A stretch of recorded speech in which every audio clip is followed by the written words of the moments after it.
आपका मैं आभारी हूँ क्योंकि मुझे आप जल्द बुलाए और अपनी बात रखने के लिए मुझे मौका मिला, इसलिए मैं आपका आभारी हूँ। मैं इस शब्द से शुरू करूँगा ताकि कोई ये न समझे कि हमारे लिए ही ये बोल रहे हैं। मैं आम जनता जो बोलती है वही बात मैं यहाँ रख रहा हूँ। और संविधान आगे ये भी बोलूँगा कि संविधान कैसा बना और संविधान के तहत हम कहाँ तक चल पाए और संविधान ने कितनी हमको आज़ादी दी है, उसका हम कहाँ तक किस ढंग से अच्छी तरीके से देश को बनाने में हम इस्तेमाल कर रहे हैं, ये बहुत बड़ी बात है। ठीक है, आपके भाषण में तो आपके अचीवमेंट भी आए, आपके अनुभव भी आए और आप जो चाहते थे उसको यहाँ पर रखने की कोशिश की है। लेकिन मैं इससे शुरू करता हूँ, बदलना है तो अब हालात बदलो, बदलना है तो अब हालात बदलो, ऐसे नाम बदलने से क्या होता है। देना है तो युवाओं को रोजगार दो, सबको बेरोजगार करके क्या होता है। दिल को थोड़ा बड़ा करके देखो, लोगों को मारने से क्या होता है। दिल को थोड़ा बड़ा करके देखो, लोगों के मारने से क्या होता है। कुछ कर नहीं सकते तो कुर्सी छोड़ दो। बात बात में डराने से क्या होता है। बात बात में डराने से क्या होता है। अपनी हुक्मरानी पर तुम्हें गुरूर है, लोगों को डराने से धमकाने से क्या होता है। बदलना है तो अब हालात बदलो, ऐसे नाम बदलने से क्या होता है और यहाँ से वहाँ जाने से और क्या होने वाला है। सर, तो सबको गर्व है देश पे और इसीलिए मैं कहूँगा कि जो संविधान आज़ादी के बाद बनी और इस संविधान के तहत हम सभी को चलना है और देश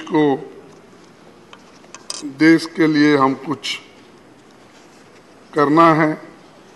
और इसमें मैं एक ही बात कहूँगा कि इस पार्लियामेंट्री जर्नी में 75 साल जो संविधान सभा का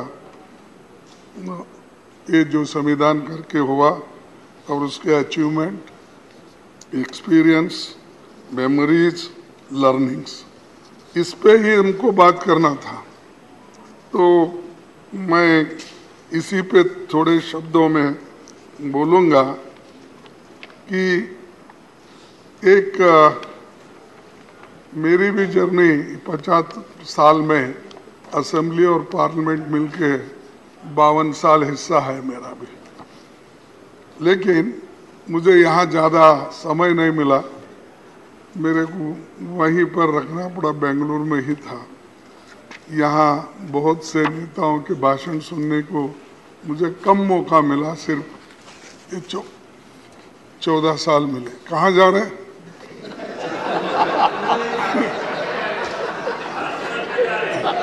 नहीं, बड़ी गड़बड़ी में जा रहे थे तो मुझे लगा, बड़ी गड़बड़ी में जा रहे तो मुझे लगा, तो इसलिए पूछा। ये टच करना कानून का उल्लंघन भी है।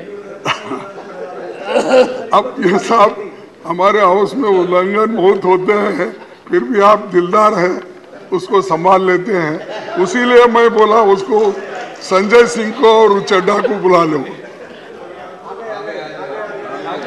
आ गए? कहीं नहीं गया। आ गए। वही चिंता थी मेरे को, उधर गए फिर क्या।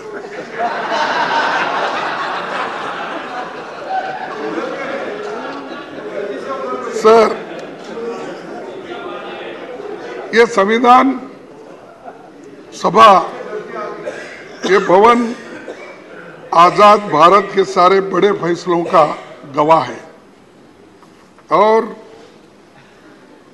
इसी भवन में हमारी संविधान सभा 11 सत्रों में 165 दिन बैठी। उसने 90,000 शब्दों वाला जो संविधान बनाया वो 26 जनवरी 1950 को लागू हुआ। जब 26 नवंबर 1949 को संविधान सभा ने इसकी मंजूरी दी। वहाँ की बहस सुनने के लिए करीब 53,000 लोग आए थे, विजिटर्स, यानी इस मौके पे। सभापति जी, आपने अपने जयपुर के पीठासीन अधिकारी सम्मेलन में संविधान सभा के 11 सत्रों के व्यवधान रहित संचालन को एक आदर्श स्थिति कहा था। यानी किस ढंग से वो चला और कितनी अच्छी थी, यह आपने जयपुर के अपने मीटिंग में अपने वक्तव्य में कहा। तो ऐसा वो एक वक्त था जो सबको लेके लोग चलते थे और लोकतंत्र को ठीक ढंग से ठीक रास्ते पे ले जाने के लिए कितनी कोशिशें होती थी, इससे यह अंदाजा लगता है। उस वक्त कौन थे प्राइम मिनिस्टर? पंडित जवाहरलाल नेहरू थे। नहीं सर, आपकी याददाश्त बहुत अच्छी है। इधर क्यों देख रहे हैं? नहीं, इधर ये टैक्टिकल है। मतलब ऐसे लगता है कि बहुत अच्छा स्क्रिप्ट किया हुआ है। साहब मेरे आपको याद दिला रहे थे साहब, सर, आपको याद दिला रहे थे जरा। नहीं, बिल्कुल ऐसा ही था, क्योंकि तब राष्ट्र की बुनियाद रखने का काम हो रहा था। बुनियाद रखना, और बुनियाद के अंदर जो पत्थर जाते हैं वो दिखते नहीं, और जब वॉल पे आप नाम लगाते हो वही दिखते हैं। आप कभी भी जाइए साहब, आप तो 2-4 अनेक कोर्ट तो उद्घाटन किए होंगे अब तक, कहीं भी जाइए, जो बिल्डिंग ठहरती है बुनियाद पर, वो अंदर के मजबूत पत्थर किसको भी नहीं दिखते, लेकिन ऊपर का नाम। माने खड़गे जी, मैं हाल में भारत मंडपम गया था। हाँ, देखिए, भी देखी और ऊपर भी देखा। यही मैं बोल रहा हूँ, आप बहुत से लेकिन देखते हैं। दुनिया के नेताओं ने जो मुझे कहा, सर बोलने आश्चर्यचकित हो गया। सर बोलने दीजिए। उसकी नींव का भी आधार समझ में आ गया, ऊपर का भी समझ में आ गया। उसीलिए साहब इतने बिल्डिंग्स, आप कौन से भी इमारत बनी होगी, राजे रजवाड़ों के महल बने होंगे, और हमारी पार्लियामेंट बनी, पहले की पार्लियामेंट है, नई है, और कुछ कल जाने में अभी वो दिक्कत है, कौन देखे कौन नहीं दे, हमारी जगह कहाँ है वो भी ढूंढना पड़ेगा। उसमें मैं आपकी मदद करूंगा। अच्छा, और आज ही करूंगा। चलो सर, संविधान सभा ने चुने गए विभिन्न धाराओं के लोग महान नायक थे। उसमें अपने दौर के महारथी थे, उनका बड़ा जमीनी अनुभव भी था। स्वतंत्रता, समानता, न्याय, मानवीय गरिमा और लोकतंत्र उनकी नसों में समाया था, क्योंकि उसके लिए ही तो वो लड़ रहे थे। इसीलिए संविधान निर्माताओं ने हमें जो संविधान दी है, वही हमें आज भी एक बनाए हुए हैं, और उसी ने राष्ट्र के लिए सशक्त ढांचा तैयार किया है। इसी कारण लोकतंत्र के सिद्धांत और व्यवहार आज जनता के स्वभाव का अभिन्न अंग है। भारतीय संविधान हमारा सबसे बड़ा मार्गदर्शक है। इसी के आधार पर संसदीय प्रणाली के हक में फैसला हुआ और अडल्ट फ्रेंचाइज जो हमको मिला वो सबसे बड़ी बात है, क्योंकि आपको तो मालूम है पहले जब वोटिंग पावर थी 1935 के तो इस एक्ट के तहत जो टैक्स देते हैं, जिनके पास जमीन है, जो पढ़े लिखे हैं, जो इनकम टैक्स पे करते हैं, ऐसे लोगों के लिए ही वोटिंग का अधिकार था। लेकिन हमने जो संविधान बनाया, पंडित जवाहरलाल नेहरू जी और डॉक्टर बाबा साहब अम्बेडकर, वल्लभ भाई पटेल, जितने भी महान नेता उस वक्त इस कॉन्स्टिट्यूंट असेंबली में थे, उन्होंने अडल्ट फ्रेंचाइज दिया। आप लिखो या आप पढ़े हो या अनपढ़ हो, आप गरीब हो या आप अमीर हो, सबको एक ही वोट और उसका वैल्यू भी एक ही। करेक्ट। जो एक बड़ा अमीर आदमी, फर्ज करो अदानी के जैसा, उसको भी एक ही वोट, उसका वैल्यू भी एक ही वोट। लेकिन आज हमारे जो कर्मचारी है, छोटे लोग हैं, काम करते, उनको भी एक ही वोट। ये किसने दिया? ये कॉन्स्टिट्यूशन जो बनाने वाले कांग्रेस के उस वक्त आज़ादी, जिन्होंने आज़ादी के लिए लड़े और ये दिलाए और ये ढांचा बना। इसीलिए आज भी अडल्ट फ्रेंचाइज से ये देश जिंदा है, एक है और इंक्लूसिव है। और ये इंक्लूसिव बोले तो थोड़ा सा डर होता है उनको। इंक्लूसिव बोले तो फिर इंडिया, उसको क्या करते, छोटा करने के लिए हमारे नड्डा साहब इंडी बोलते हैं। ठीक है, उसीलिए तो बोलो नाम बदलने से कुछ नहीं होता। इंडी बोलो और कुछ भी बोलो, हम है इंडिया। अरे आप कुछ भी बोलो, हम सब इंडिया। अरे बैठो, अरे आप क्यों बात करते, बेंगलुरु से आए हैं, चुप बैठो। राजस्थान से बेंगलुरु। हमारे नायकों ने बहुत मंथन करके जो संविधान दिया, वो जनता की आकांक्षाओं को खरा उतरा है। बाबा साहब संविधान सभा के अपने अंतिम भाषण में उन्होंने ये कहा था, मैं ये कोट करना चाहता हूं, अगर आपकी इजाजत है तो। इजाजत है?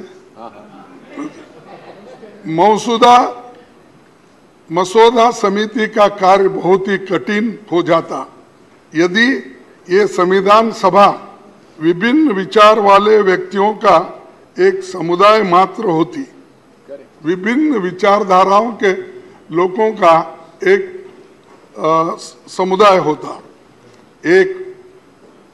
एक उखड़े हुए फर्श के समान होती, जिसमें कहीं एक काला पत्थर होता तो कहीं सफेद, और जिसमें प्रत्येक व्यक्ति या प्रत्येक समुदाय स्वयं अपने को विधिवेता समझता, सिवाय उपद्रव के और कुछ नहीं होता। तो उस वक्त बोल रहे कि इतने सब रहने से उपद्रव के कुछ नहीं होता।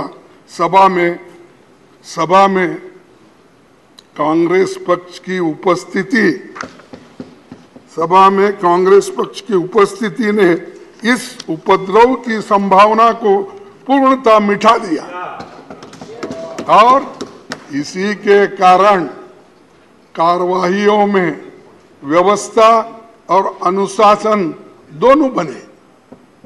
कांग्रेस पक्ष के अनुशासन के कारण ही मसौदा समिति यह निश्चित रूप में जानकर कि प्रत्येक अनुच्छेद और प्रत्येक संशोधन का क्या भाग्य होगा इस संविधान का संचालन कर बैठी।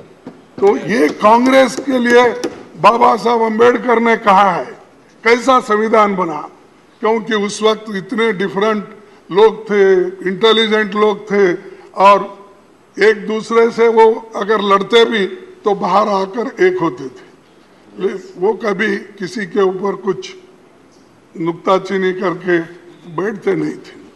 सर, मैं और एक आपको बात बताना चाहता हूँ कि ये बाबा साहब अम्बेडकर है ड्राफ्टिंग यानी संविधान बनाने के लिए कितनी कोशिश की है बहुत लोगों को मालूम नहीं। चुपी ये कहते हैं ड्राफ्टिंग कमेटी चेयरमैन थे, वो क्या ये क्या, ऐसा बोलने वाले बहुत हैं, क्योंकि कोई व्यक्ति को हम नहीं चाहते। ये खासकर ये हमेशा ये दलितों की हालत होती है, तो जब उन्होंने इतना कष्ट करके रात दिन बैठ के जो संविधान उन्होंने बनाया, इसीलिए उसमें एक टीटी कृष्णमाचारी का एक कहावत अपना स्टेटमेंट है, मैं आपके सामने पढ़ के। संविधान का निर्माण करने वाली चुनिंदा 7 सदस्यों की ड्राफ्टिंग कमेटी में सबसे बड़ी भूमिका डॉक्टर अंबेडकर ने बना। 7 लोगों, इसमें क्या होता, क्योंकि उसके एक सदस्य ने वो 7 में एक सदस्य त्याग पत्र दिया, कितने बचे 6। एक सदस्य का निधन हो गया, कितने बचे 5। जबकि एक अमेरिका चले गया, बचे 4। एक सदस्य रियासत के कार्यों में व्यस्त रहे और 2 सदस्य दिल्ली से दूर थे। उनकी सेहत खराब होने के कारण कम मौजूदगी होती थी, तो सारा दारोमदार बाबा साहब अम्बेडकर की। ये इतिहास है, हम इसको कभी नहीं कहते। ये बार बार यही बोलते हैं ड्राफ्टिंग कमेटी के ये थे, सब मेंबर्स ने मिल।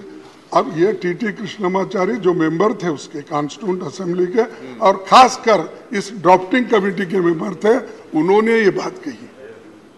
तो एक व्यक्ति देश बदलने के लिए, संविधान को मजबूत करने के लिए, लोकतंत्र को मजबूत करने के लिए और कॉन्स्टिट्यूशन को जीवित रखने के लिए सबसे कंसल्ट करके कंसेंसस जो बनाते हैं, वो किसके जमाने में हुआ, वो कांग्रेस ने किया। उसकी रक्षा के लिए हम लड़ रहे हैं, उसी के लिए हम तैयार हो गए। सब कुछ हम ये नहीं समझते, हम जो कहेंगे वो हमको मिलेगा। हमारा एक सभी का एक इरादा है कि जो चीज इतने कष्ट से, इतने मेहनत से कमाई है, उसको हम गुमाना नहीं चाहते। तो इसलिए सर, आपको और एक यही बात करूंगा कि इसके बाद 1950 में भारत ने जब लोकतंत्र अपनाया तो बहुत से विदेशी विद्वानों को लगता था कि यहाँ लोकतंत्र विफल हो जाएगा, क्योंकि ये करोड़ों अंगूठे छाप लोग हैं। तब ब्रिटिश प्रधानमंत्री, आपको तो मालूम है, फिर मैं बोलने की आवश्यकता नहीं है, फिर भी चर्चिल ने यहाँ तक कहा था, अंग्रेज चले गए तो उनके द्वारा स्थापित न्यायपालिका, स्वास्थ्य सेवाएं, रेलवे और लोक निर्माण का पूरा तंत्र खत्म हो जाएगा, ये चर्चिल ने कहा। यानी इतना अंडरमाइन किया हमको कि ये लोग अनपढ़ है, अंगूठे छाप है, ये लोग क्या करेंगे, डेमोक्रेसी को कैसा टिकाएंगे। लेकिन हमने टिका के दिखाया, हमने इसको मजबूत करा, इसका संरक्षण किया। और बार बार हमको टोका जाता है, 70 साल में आपने क्या किया। अरे 70 साल में तो यही किया हमने, इसको मजबूती दी, इसको मजबूती दी हमने, लोकतंत्र को बचाया हमने और संविधान को लेकर हमने आगे बढ़े। और बार बार आपके पास कुछ नहीं बोलने के लिए ये बोल तो जाओ, और कितने दिन बोलते जाओ।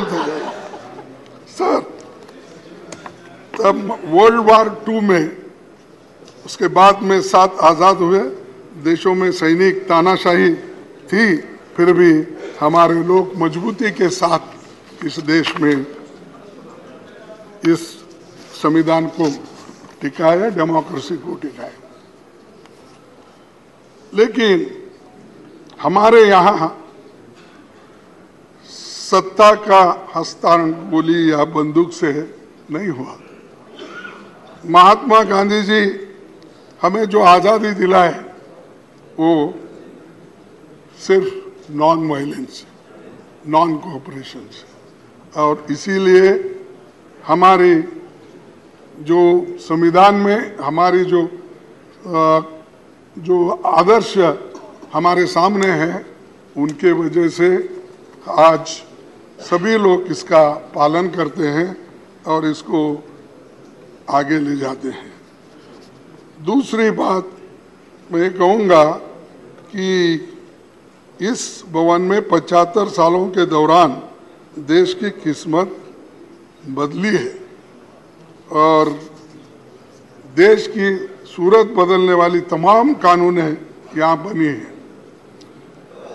जमींदारी अबोलिशन, छुआछूत मिटाने का, ओबीसी का आरक्षण के लिए कानून यहाँ बने, यहाँ तक कि ईडब्ल्यूएस के भी बने। सभापति जी ने, मैं पहले प्रधानमंत्री नेहरू जी का खास तौर पर जिक्र करना चाहता हूँ। उनका मानना था कि संसद तभी तक प्रासंगिक है जब एक समय की बदलती जरूरतों के मुताबिक निरंतर विकसित गतिशील संस्था बनी रहती है। तेजी से बदलाव के दौर में संसद की तेजी से काम करना होगा, ये नेहरू जी का कहना है। तो हम तो कोऑपरेट कर रहे तेजी से काम करने के लिए, लेकिन कभी कभी झगड़े की बात ही ज्यादा होती है।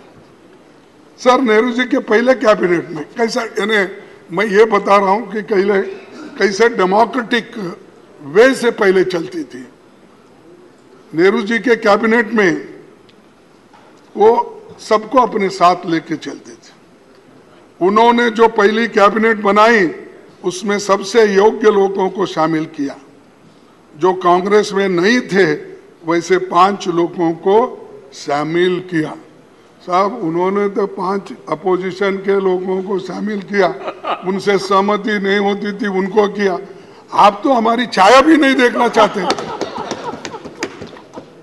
उन्होंने पहली कैबिनेट बनाई थी बाबा साहब और श्याम प्रसाद मुखर्जी साहब समेत 5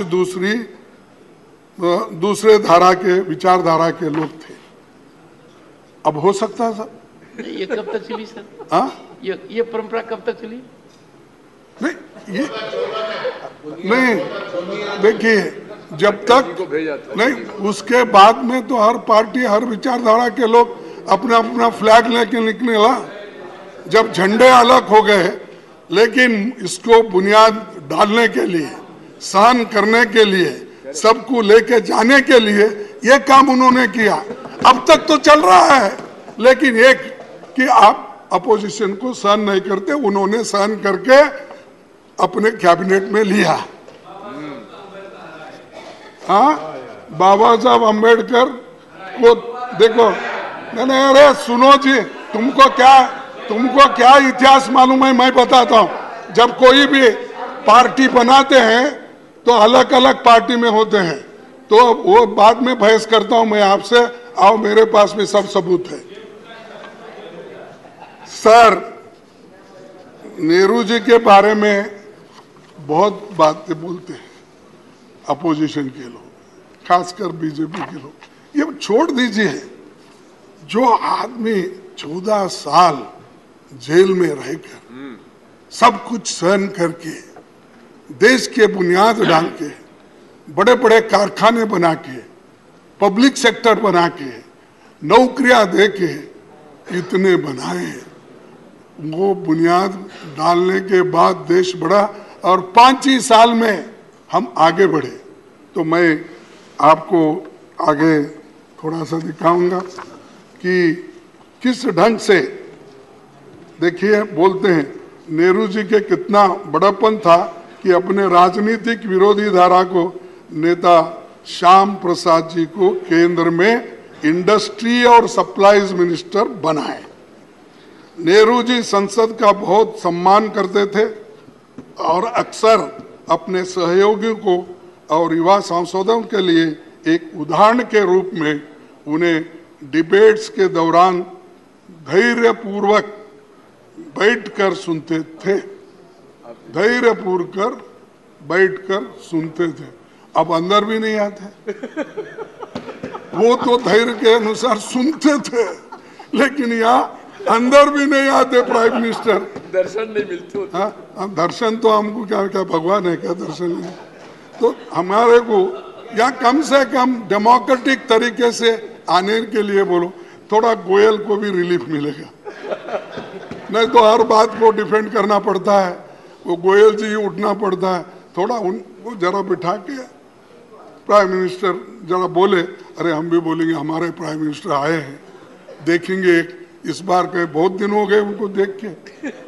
तो अगर कोई पूछेगा तुम्हारे प्राइम मिनिस्टर कैसे है, बोले तो हम मैं क्या बोलूं, अपोजिशन लीडर हूं। तो ये सर, ये इसलिए कह रहा हूं कि एक संसद को जानकारी, अरे क्यों भाई, आपका तारीफ किया मैं।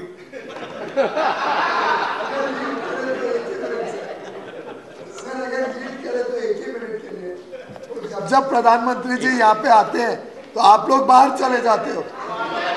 नहीं, अब ऐसा है, जब वो नहीं, वो जब वो आते हैं हम बाहर चलते हैं ना, तुम पहले ही भगाते हो हमको कुछ कह के, झगड़े निकाल के। चलो छोड़ दीजिए। नेहरू जी, अरे सब मालूम है आप कहाँ बिठाते कैसा करते। सुनो, अब नेहरू जी महत्वपूर्ण मुद्दों पर लगातार विपक्षी नेताओं से मिलते रहते थे।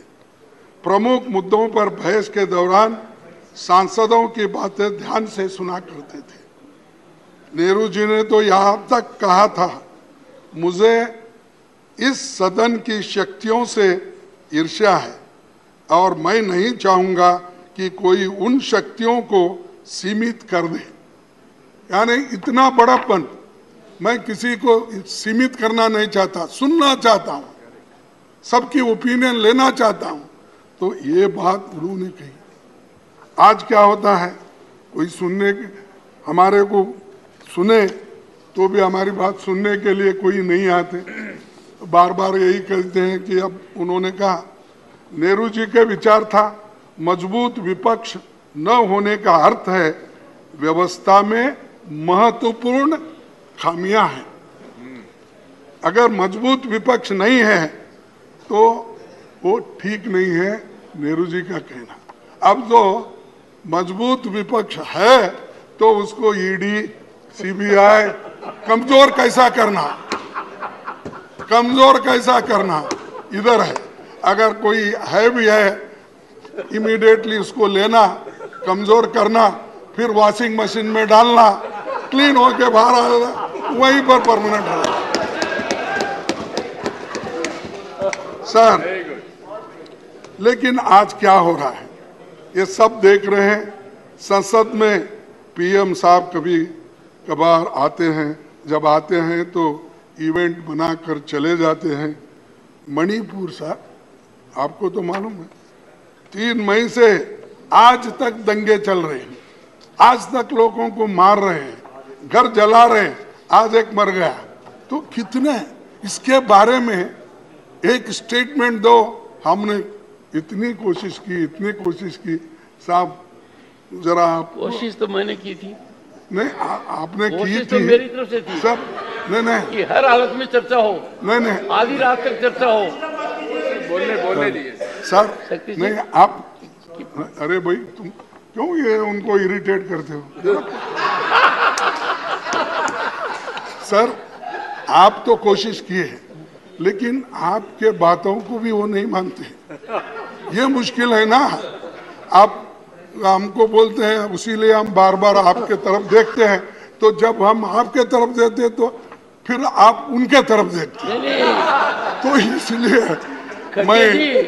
खड़गे जी, मैं मजबूर नहीं हूँ, मजबूत हूँ। आप मजबूत, मेरी बात को मानते तो लोकसभा से पहले चर्चा होती, ज्यादा सार्थक चर्चा होती। अरे साहब, डेमोक्रेसी में प्रधानमंत्री और गृह मंत्री ने लोकसभा में कहा, मैंने बड़ी कोशिश की कि इस सदन में व्यापक चर्चा हो, आपने होने नहीं दी सर। नहीं, आपने नहीं होने दी। ये देखिए 267 सर, 267 ये देखिए, ठीक। अरे वो बात गई, जाने दो, बात गई है और रात गई कुछ। सर नंबर में नहीं आते। लेकिन आज क्या हो रहा है इम्पोर्टेंट बात। ये सब देख रहे हैं सर। वो देश के कोने कोने में जाते हैं, लेकिन मणिपुर क्यों नहीं जाते? सर पहले आपको शिकायत थी कि वो आपकी कॉन्स्टिट्यूंसी में क्यों गए? नहीं बोल, आपने यहाँ पर कहा था। मैंने बोला, माननीय खड़गे जी, आपने इस सदन में कहा था कि वो मेरे कॉन्स्टिट्यूंसी में क्यों जाते हैं? नहीं साहब, वो आने दो मेरे कॉन्स्टिट्यूंसी में। कुछ काम करके दिखा के, कुछ तो करते नहीं। लेकिन खैर, डेमोक्रेसी में हार जीत तो अलग है, लेकिन आते हैं तो इवेंट बना के चले जाते। मैं चाहता था वो गुलबर्गे में एक डिवीज़न बने, मैं चाहता था वहाँ एक फैक्ट्री मैंने बनाया था उसको शुरू करे, मैं चाहता था वहाँ पर सेंट्रल यूनिवर्सिटी है वो कुछ इम्प्रूव करे। और कहाँ हमारे यादव साहब कहाँ है, हमारे लेबर मिनिस्टर, उनसे तो मैं आते जाते नमस्ते करता हूँ, साहब मेरा क्या हुआ, एक एम्स बना के दो। वहाँ बहुत बड़ा हॉस्पिटल बना है, तो वो उनके कंट्रोल में है। उन्होंने क्यों उसको इंटरेस्ट नहीं ले रहे?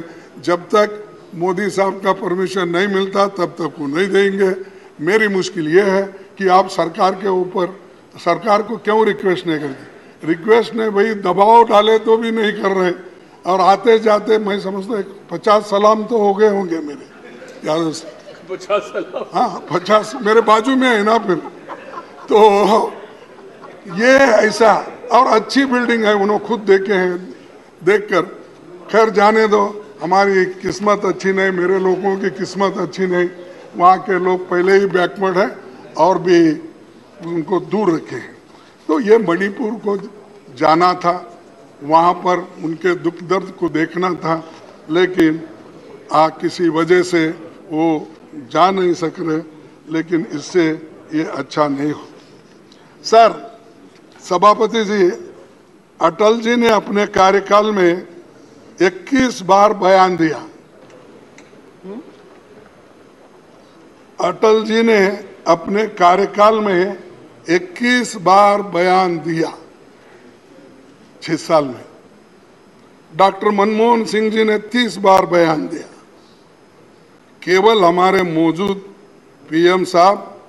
पीएम साहब ही ऐसे है जो सदन में 9 सालों में कस्टमरी बयानों को छोड़ के केवल 2 बार बोले। ये डेमोक्रेसी है साहब। अब इसको क्या कैसा सुधारते, मैं आपको ही छोड़ देता हूँ। सर दूसरी, सर थोड़ा सा ज्ञानवर्धन कीजिए, ये कस्टमरी बयान कौन सा होता है? हाँ, कस्टमरी बोले तो ये अपने राष्ट्रपति जी का, ये जो ऐसे इश्यूज रहते ना, कस्टमरी नहीं सर, बोलना ही चाहिए। सबसे महत्वपूर्ण तो वही है।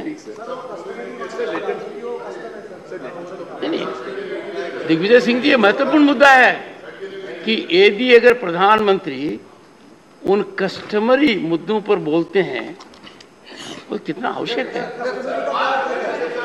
I am not in defense of anyone, but I am on hard facts.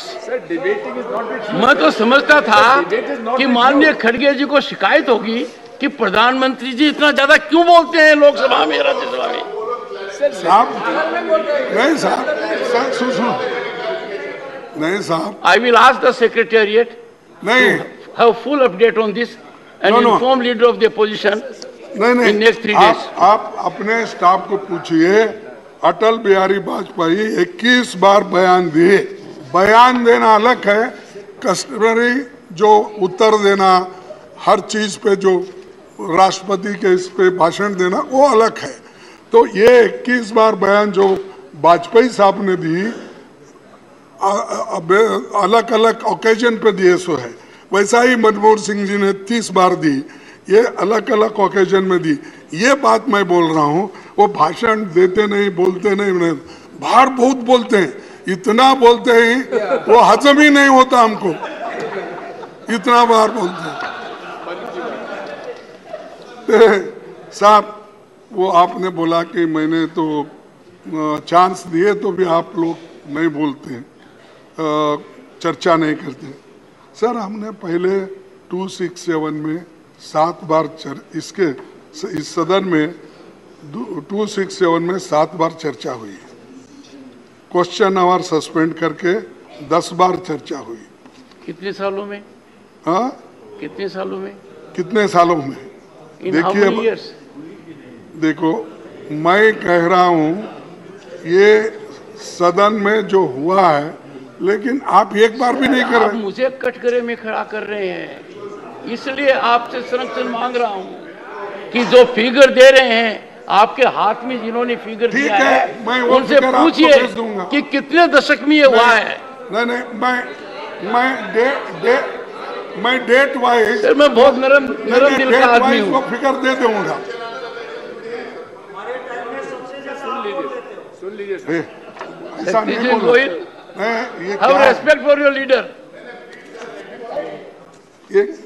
चुप बैठो भाई। तो आपको चेयरमैन साहब को ऐसा नहीं सताना चाहिए। सर, पहले तो आप उकसाते हो और फिर उनको डांटते हो। नहीं, वो ऐसा बीच में बोल। आपने पहले वाली बात भी बहुत सही कही थी। I became कानून बनाने के when leader of opposition declined to see me in the chamber at my request. Yes, I noticed it.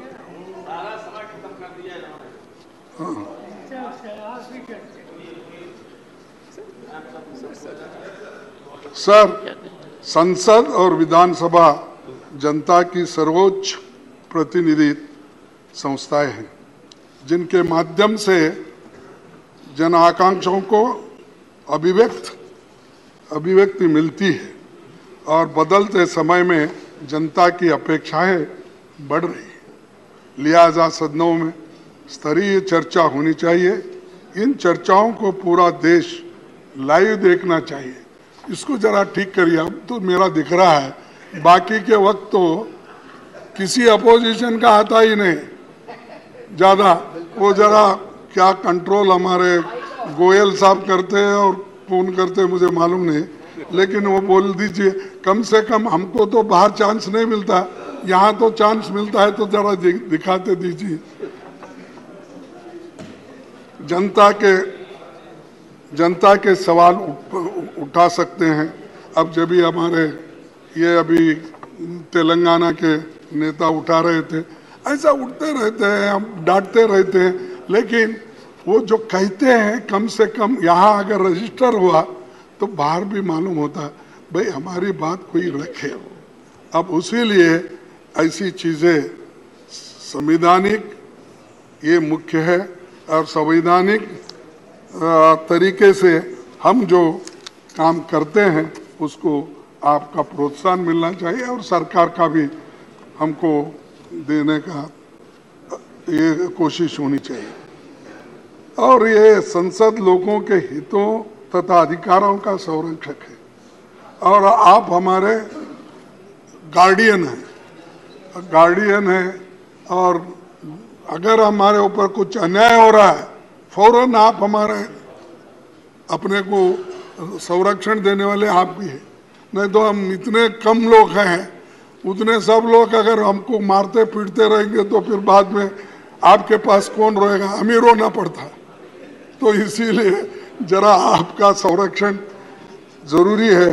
और मैं ये कहूँगा, कोरोना के महामारी में भी बहुत कुछ कमियां थी, फिर भी हमारे देश में उसको भी ठीक ढंग से निभाने की कोशिश हो गई, लेकिन चंद जगह जैसा यूपी है, दूसरे स्टेट्स हैं, उसमें जो भी कमियां थी वो भी यहाँ पर हमने पहले चर्चा में लाए थे और उसका पूरा जिक्र यहाँ पर हुआ। पहले का जो 33 दिन का था 20 में, फिर उसके बाद 21 में 58 दिन था, फिर 22 में 56 दिन था। ये कोरोना के जो बड़े बड़े जो भी ये थे वो तो खत्म। सर सभापति जी, दुनिया भर में वैसे तो 19वीं सदी में निर्मित 2 दर्जन संसद भवन उपयोग में लाए जा रहे हैं। भारत में लोगों की दिल दिमाग पर 144 खंभों वाली ये गोल इमारत छाई हुई है। यही देश की आज़ादी के बाद से 75 सालों में सारे महत्वपूर्ण फैसले यहाँ पर हुए। इस इमारत की वास्तुकला पर भारतीय परंपरा की छाप है, लेकिन इसको नफरत से नहीं देखना चाहिए, क्योंकि इस सदन में नेहरू जी बैठे थे, अंबेडकर बैठे थे और बहुत से नेता, बड़े बड़े वल्लभ भाई पटेल, ये सब बैठे हैं। इसलिए भूल ही जाना, उधर ही जाएंगे, ऐसा शुरू हो गया। कल लेके जा रहे शायद, हमको अभी मालूम नहीं मुझे। सर सभापति जी, संसद का सबसे बेहतरीन कामकाज पहली लोकसभा में, मैं बता रहा हूँ, 1952 से 1957 के बीच सिर्फ 5 साल में माना जाता है कि जिसमें 677 बैठकें हुई, 319 विधेयक पारित हुए 5 साल में, और उस दौरान कानूनों पर हुई बहसें जिज्ञासा और केंद्र बनी हुई। संसद का मुख्य काम कानून बनाना है, लोगों को सशक्त बनाना है, इसीलिए ये नीतियाँ यहाँ पर तय होती थी और सभी लोग एक मत से ऐसे नीतियों को सपोर्ट करते थे। सर राज्यसभा और लोकसभा में एक से एक अनुभवी संसद आज भी है, पहले भी थे, और उसके लिए सबको जरा बोलने की आज़ादी भी मिलनी चाहिए, क्योंकि अगर बोलने की आज़ादी नहीं मिली, सिर्फ हम लोग, हो सकता है मेरी भी गलती हो सकती है, नहीं बोल के नहीं बोलता, लेकिन मेरी गलती, एक छोटा गलती को, मेरे छोटे गलती को आप बहुत बड़ी सजा देते हैं, और वो इतना बड़ा गलतियां करते हैं, सारा देश देखता है, सब उधर माफ कर देते हो। तो इसीलिए मैं कृपया करके दोनों बैलेंस करके चलिए, दोनों बैलेंस करके अगर चलेंगे तो हमको भी एक मौका मिलेगा बार बार आपको कहने का, विनती करने का, ये सब चीज़ें होती। सर और एक, कानून बनाते समय बिलों की स्टैंडिंग कमेटी में छानबीन के लिए नहीं भेजा जाता, तो कम से कम ये तो करना चाहिए सर, ये तो आपको हक है। नहीं, इस बिल में खामियां हैं, इसीलिए इसको स्टैंडिंग कमेटी को भेजना चाहिए, और इसके लिए सभी लोग, मैं आपको उदाहरण के तौर पर चंद चीज़ें बताऊँ। कमेटियों को भेजे जाने वाले बिल्स का प्रतिशत 2009 और 14 के दौरान 71% था,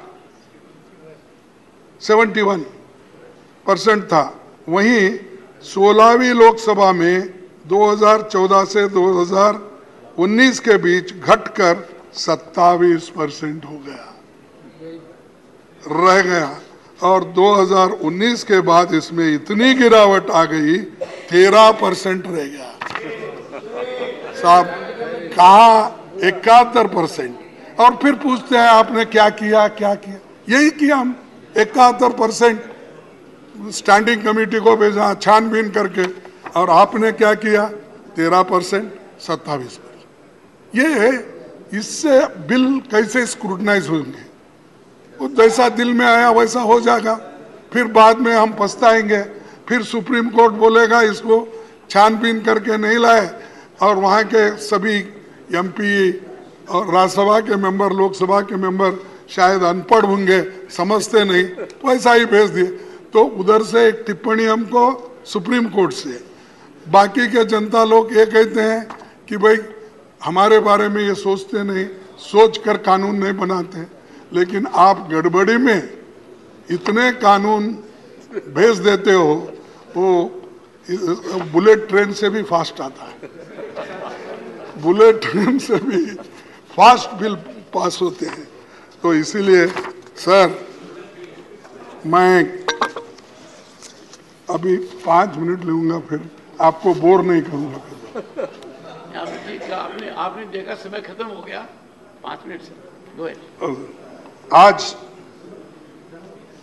आलम यह है कि सरकार विधेयकों को सीमित समय में पारित कराने से लेकर सदनों की बैठक कम से कम कराने की कोशिश में चली। इस कारण कानून की गुणवत्ता वैसी नहीं रहती जो व्यापक विचार मंथन या छानबीन से गुजरे कानूनों की होती है। आज आलम यह भी है, 2021 में भारत के प्रधान न्यायाधीश ने कहा कि बिना व्यापक बहस के जल्दबाजी में संसद में कानून बनाने से गंभीर खामियां रह जाती है, कई पहलू अस्पष्ट रह जाते हैं। वही बात मैंने कहा। और ये इसके हालत ये नहीं होती थी कि लोग यहाँ पर बॉर्डर पे किसान हमारे बैठ नहीं सकते थे। 3 कृषि कानून ऐसी जल्दबाजी में किए कि वो तीनों कानून फिर बाद में एजिटेशन होने के बाद ठहरना पड़ा। तो ये ऐसे करने से किसान भी है आज हमारे ऊपर नाराज है कि पार्लियामेंट ऐसा क्यों करती है। और एक सर 30 जनवरी 2011 को तत्कालीन विपक्ष नेता अरुण जेटली जी ये बात किए थे।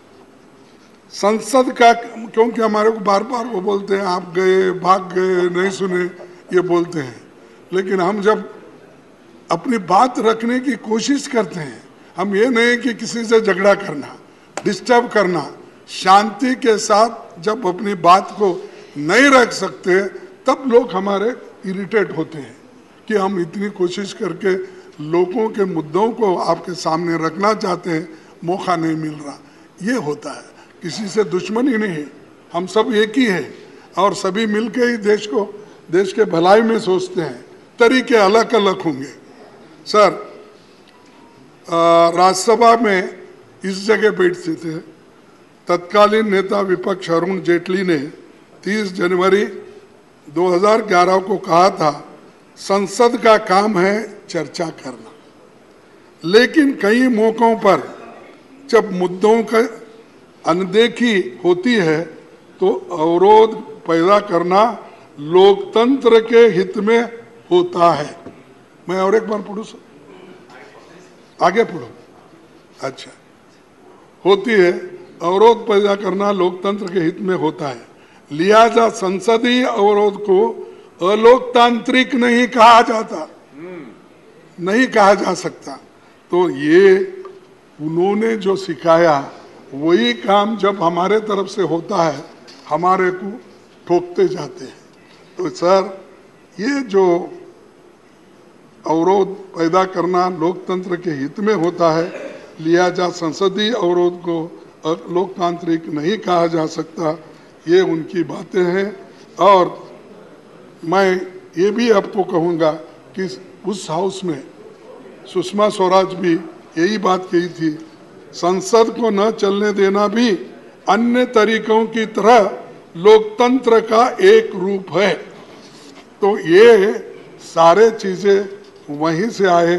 और मैं आपसे ये विनती करूँगा कि खास करके दिग्गज नेताओं को यहाँ पर जो उनके बारे में उनको जो समय देना चाहिए। और मैं और एक छोटी सी बात 2-4 रख के मेरे भाषण को ख़त्म कर दूँ। विपक्षी नेताओं के कई प्रमुख तथ्यों को सत्ता पक्ष की मांग पर कार्रवाई से बाहर निकाला जाता है। और उसके लिए ही मैं आपको पहले आते ही विनती किया, छोटी मोटी चीज़ें जब होती है, आप तो ऊपर हैं हम सबसे, हम नीचे हैं, तो हमारे ऊपर पहला हाथ आप ही का आता है, क्योंकि हम नीचे रहने से। तो ये जो है सर, आज तो आपका पूरा अटैक मेरे पर ही है। आप मूल मुद्दे से भटक गए। नहीं, आप खुद देखेंगे कि आपने क्या कहा है अब तक, विषय से बिल्कुल भटक गए सर। नहीं, दूर दूर तक चले गए साहब। ये तो समय और देश की जनता उम्मीद करती थी कि यहाँ से ऐसा मैसेज जाएगा कि आगे का रास्ता कैसे होगा। जैसे देखो साहब, एक सेकंड, आपने खड़गे जी कहा, कौन बोल रहे हैं?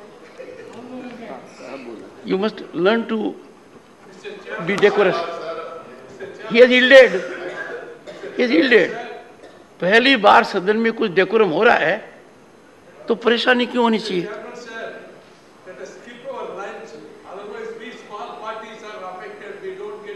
You will get the chance, sir. Speak. You are a very senior member. You will get the chance. Sir, I agree. We may skip the lunch at Michael Saab's request. Good idea. It's a good idea. But that I will do at 1 o'clock. That I will do at 1 o'clock. Yes, sir. खड़गे जी, मैं माननीय सदस्यगण को appeal करूंगा, और लगातार मैंने ये बात कही है और गहन चिंतन और मंथन के बाद कही है कि कब तक हम पास्ट प्रेसिडेंट को लेकर हाउस को डिस्टर्ब करते रहेंगे, कब तक हम डिस्टर्बेंस को जस्टिफाई करते रहेंगे। आप अंदाजा लगाइए खड़गे जी, मेरे पर क्या बीत रही होगी जब आप बोल रहे थे कि मुझे बोलने नहीं देते हो। मैं इतना आकलन करता हूं और दुखी होता हूं कि जहां पार्टिसिपेशन हो सकता था वहां आप लोग थे नहीं। मतलब आप अंदाजा लगाइए, if leader of the opposition would rise on this critical occasion to sanctify disturbance, disruption. आपने खुद कॉन्स्टिट्यूंट असेंबली को कोट किया है, वहां तो कभी नहीं हुआ।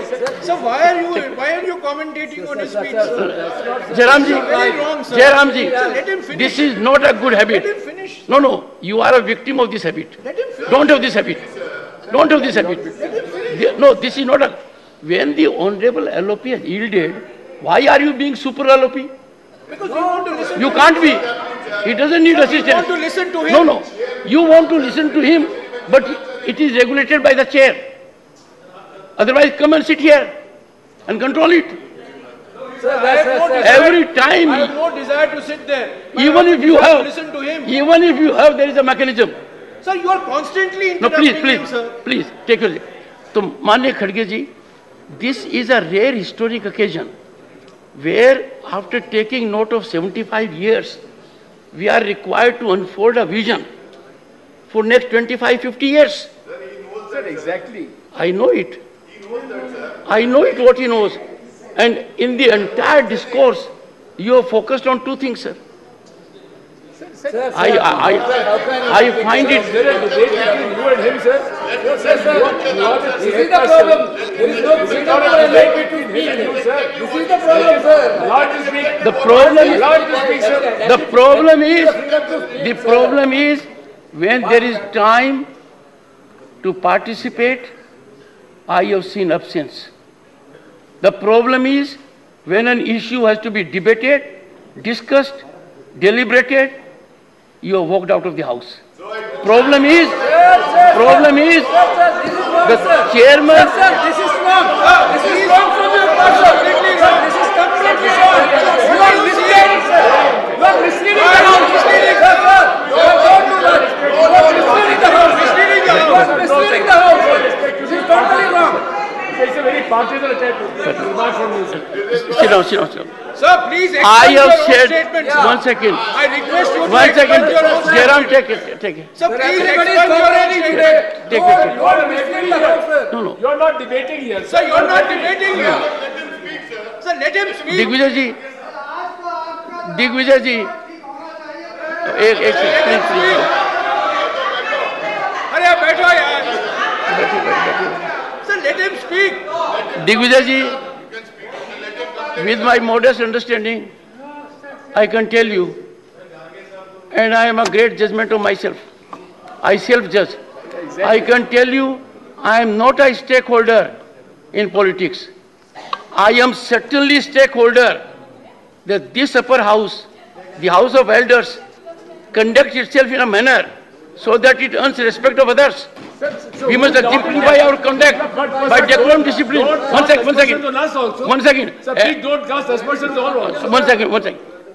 Sir, Would you approve that two honorable members should every time come to the rescue of LOP? Is it not an insult to the position he holds? Sir, allow him to speak. Put some people in discipline court. I would urge, if you do not curb the tendencies of other members, let me tell you, things will get on a tangential route. There was an occasion when you wanted to speak and somebody said, give Digvijay Singh ji an opportunity. In the process, the honorable member was insulting you, insulting me. We don't want that. Okay. So all I say is, we have had some discussion. We have to emanate from this theatre sir a मैं तो most खत्म करता important हूँ. message to the world outside. Sir, that applies to all of us, including the Conclude, sir. Honorable members, with the sense of the House, we are continuing during the lunch recess as well. Go ahead. Sir, thank you sir. क्या tolerance है अच्छा बस आपने thank you तो कहा. Sir. सभापति जी, मैं ज़्यादा बात नहीं करना चाहता हूँ क्योंकि अब टेंशन में आ रहा मामला. तो सर, हम बहुत दिन से ये कोशिश कर रहे हैं, सभी की इच्छा है कि महिला रिजर्वेशन का बिल आना चाहिए और महिलाओं को देना चाहिए जो ड्यू है. आज तक हमने सब कोशिश की, लेकिन अब मैं समझता हूँ जब आप ये मुद्दा उठाएंगे तो जरूर आपके बात को मान्यता वो दे देंगे. तो मैं ये आंकड़े इसलिए देता हूँ थोड़े से. सर, सभापति जी, दुनिया बदल गई है. इस समय राज्यसभा में 10% और लोकसभा में 14% महिला सांसद है. विधानसभाओं में महिलाओं की भागीदारी 10% है. 1952 में नेहरू जी के प्रधानमंत्री काल में पहली लोकसभा में केवल वो भी 5% सांसद महिलाएं थी. लेकिन 70 साल के बाद भी आज 14, 15, 10 के अंदर ही है महिला थी. तो अमेरिकी, मैं और भी आंकड़े देता हूं कि महिलाओं को दूसरे जगह भी ऐसा ही हो रहा. अमेरिकी संसद में 2%, ब्रिटेन में 3% महिला सांसद थे. आज अमेरिका की संसद में 28% और ब्रिटेन में 33% महिला सांसद आज है. तो इसीलिए मैं आपसे गुजारिश करूंगा कि इस महिलाओं का जो बिल है इसको आप ये कर दीजिए.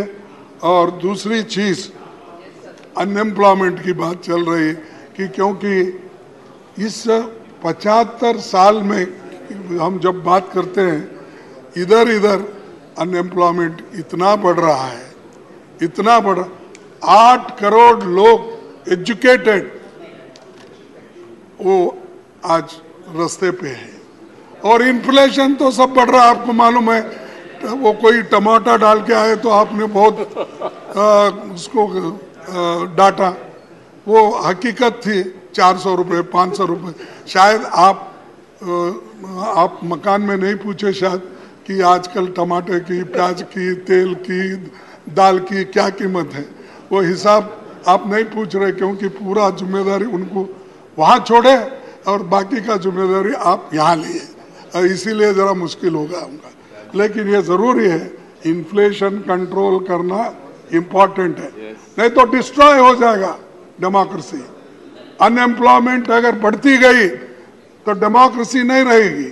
इसीलिए मैं आपसे विनती करता हूं कि इन चीजों को कुछ उत्तर दे। सिर्फ हमने वो किया, ये ठीक है, G2 ठीक है, G2 क्या G20 सर नहीं, क्योंकि वो जीरो में कमल का फूल ही दिखता था। अब देखिए साहब, वो आप देखिए, Very good one. हाँ आप देखिए, वो कभी भी एडवर्टाइजमेंट। खड़गे जी, आपका स्तरीय नहीं है, आपका स्तर नहीं है, आपका स्तर नहीं है। तो मेहरबानी करके G20 की मजाक मत उड़ाइए। G20 बहुत अरे बड़ा मजाक समूह नहीं है। भाई, लेकिन शायद माननीय leader of the opposition Congress के अध्यक्ष भी है, उनको तो सिर्फ 2G दिखता है, 1G and sun ji, 2G दिखता होगा। अरे ये देखो सर, मैं ईमानदारी के साथ कहता हूं, देश की जब बात आती है उसमें हम सब लोग एक है, उसमें कोई फर्क नहीं। लेकिन तुम बार बार वो गुत्ता मत लो, तुम भी पैट्रियट हो। पैट्रियट हमारे लोग हैं, जान हमारे लोग दिए, मर गए हमारे लोग, मजा आप उठा रहे हो और हमको सिखाते हो।